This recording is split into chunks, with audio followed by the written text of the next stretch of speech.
Class में water hyacinth और एस्ट्रोबिलेंथस कुंथियाना तक देख चुके थे। आप लोग को बताए थे बॉम्बो प्लांट के बारे में, यानी बॉम्बो प्लांट जो होते हैं वो मोनोकॉर्पिक होते हैं और पॉलीकॉर्पिक जो होते हैं जैसे मैंगो हो गए और उसके अलावा लीची हो गए, ये सब पॉलीकॉर्पिक होते हैं। ठीक, इसके आगे हम लोग देखे थे एस्ट्रोबिलेंथस कुंथियाना के बारे में, बॉम्बो प्लांट के बारे में, यानी बांस के पौधे के बारे में जाने थे कि यह 100 साल में एक बार पुष्प देते हैं और जिस साल बांस के पौधे में पुष्प लग जाते हैं उसी साल क्या होते हैं, नष्ट हो जाते हैं। ठीक, उसके बाद देखे थे एस्ट्रोबिलेंथस कुंथियाना जिसको नीला कुरंजी भी कहते हैं। देखिए नीला कुरंजी केरल, तमिलनाडु और कर्नाटक के हिली एरिया यानी पहाड़ी क्षेत्रों में पाया जाता है। ठीक, वहाँ पर यह नीला कुरंजी जो है यह प्रत्येक 12 साल में एक बार क्या होता है, पनपता है। और 2006 में यानी सितंबर अक्टूबर 2006 में यह मतलब पुष्प लगा था। इसको देखने के लिए विदेश से भी लोग आए थे उस समय। 2012 में भी लगा था, 2018 में, 12 साल बाद, यानी 6 में 12 से प्लस कीजिएगा तो 18 होगा। और 2018 के बाद जो है अब 2032 में आने वाला है, 2032 में 2030 में आने वाला है, 2030 में आने वाला है सितंबर अक्टूबर के समय। और आप लोग देखना चाहते हैं तो उसे जाकर देख सकते हैं। इसके आगे हम लोग देख रहे हैं देखिए रिप्रोडक्शन इन ऑर्गेनिज्म का ये 5वां लेक्चर है। 5वें लेक्चर में हम लोग देखेंगे उसके आगे उसके आगे है लिखा है, जब bird living in nature lay eggs only seasonally, यानी जो पक्षी होते हैं वह अंडे को सीजनली देते हैं, यानी प्रत्येक समय नहीं देते हैं, उनका एक पार्टिकुलर सीजन होता है। उसी सीजन में क्या करते हैं, वो अंडे को मतलब जन्म देते हैं, यानी अंडे को क्या करते हैं, ब्रीड करते हैं, बाहर निकालते हैं। ठीक, देखिए पक्षी सीजनली ब्रीडर होते हैं, क्या होते हैं, सीजनली, यानी अंडे को देते हैं। लेकिन यहाँ पर एक लाइन लिखा है इन पोल्ट्री फार्म, यानी मुर्गी फार्म में हम लोग देखे हैं कि जो मुर्गियाँ होती है वह प्रत्येक दिन एक एक अंडे को देती है प्रत्येक दिन एक एक अंडे को देती है। तो देखिए उसका मतलब क्या है, laying egg is not related to reproduction but is a commercial exploitation for human welfare, यानी मानव के जो जनसंख्या बढ़ रही है इसकी भोजन को पूर्ति करने के लिए जो मुर्गी है उसका उपयोग भोजन के रूप में किया जाता है, न कि रिप्रोडक्शन के लिए। यानी जो मुर्गी अंडा देती है वो रिप्रोडक्शन से संबंधित नहीं है, वह मानव के बढ़ती हुई जनसंख्या से संबंधित है कि वह मानव के बढ़ती हुई जनसंख्या को भोजन की पूर्ति के लिए अंडे को देती है, नहीं कि अपने रिप्रोडक्शन के लिए।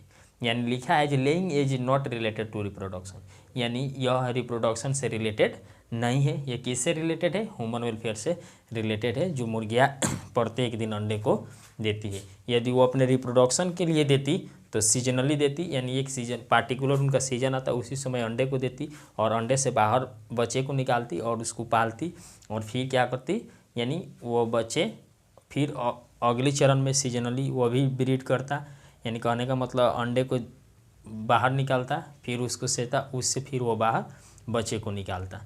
यानी इस तरह प्रत्येक सीजन में सभी कार्य होते हैं। लेकिन जो मुर्गी है, यदि मुर्गी फार्म में उसका हम उपयोग करते हैं, प्रत्येक दिन अंडे को दिलाते हैं, तो ह्यूमन वेलफेयर के लिए, रिप्रोडक्शन के लिए उसके नहीं है।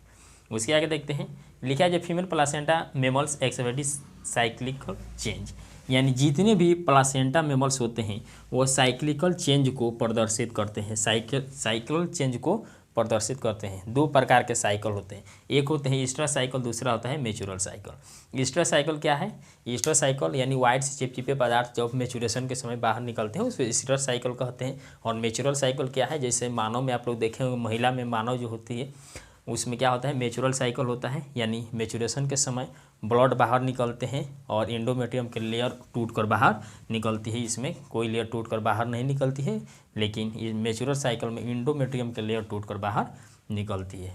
तो देखिए प्लासेंटल मेमल्स को 2 तरह से बांटते हैं, यानी साइक्लिकल चेंज के हिसाब से। एक होते हैं नॉन प्राइमेट और दूसरे होते हैं प्राइमेट, यानी नॉन प्राइमेट मेमल्स और प्राइमेट मेमल्स। जिसमें ईस्टर साइकिल होता है उसको नॉन प्राइमेट मेमल्स कहते हैं, जिसमें नेचुरल साइकिल होता है उसको क्या कहते हैं, प्राइमेट मेमल्स कहते हैं। क्या कहते हैं, प्राइमेट मेमल्स कहते हैं। देखिए प्राइमेट्स का उदाहरण है मंकी, एप्स और ह्यूमंस। इसमें नेचुरल साइकिल होता है, जबकि काऊ, सीप, रैट, डियर, डॉग, टाइगर जो होते हैं इनमें क्या होता है, लगभग यह माना जाता है इनमें ईस्टर साइकिल होता है। ठीक, उम्मीद करते हैं कि आप नॉन प्राइमेट को समझ गए, यानी जिसमें मैच्योरेशन होता है उसको प्राइमेट कहते हैं, जिसमें मैच्योरेशन नहीं होता है उसको नॉन प्राइमेट कहते हैं, यानी ईस्टर साइकिल इसमें कोर्स होता है। ठीक, इसके आगे देखते हैं सीजनली ब्रीडर होता है कंटिन्यूअस ब्रीडर, जो प्रत्येक सीजन में ब्रीडर करने के पार्टिकुलर सीजन में ब्रीड करता है उसको सीजनल ब्रीडर कहते हैं। जैसे डॉग हो गया, देखिए ये ठंड के समय ही मतलब क्या करते हैं, ब्रीड करते हैं। जितने मेल डॉग और फीमेल डॉग को देखे होंगे वो ब्रीड करते हैं, तो वह एक पार्टिकुलर सीजन यानी ठंड से आने से पहले वो क्या करते हैं, ब्रीड करते हैं और ठंड के समय अपने बच्चे को जन्म देते हैं, तो वो सीजनल ब्रीडर में आ गए। जैसे मानव हो गए, कंटिन्यूअस ब्रीडर में क्या मान लीजिए, मानव ह्यूमन को मान लीजिए। देखिए मानव जो हो गए, कब बच्चे को पैदा करना है कोई लिमिट नहीं है, कंटिन्यूअस हमेशा कभी भी किसी भी वक्त कैसे भी मतलब बच्चे को जन्म दे देते हैं।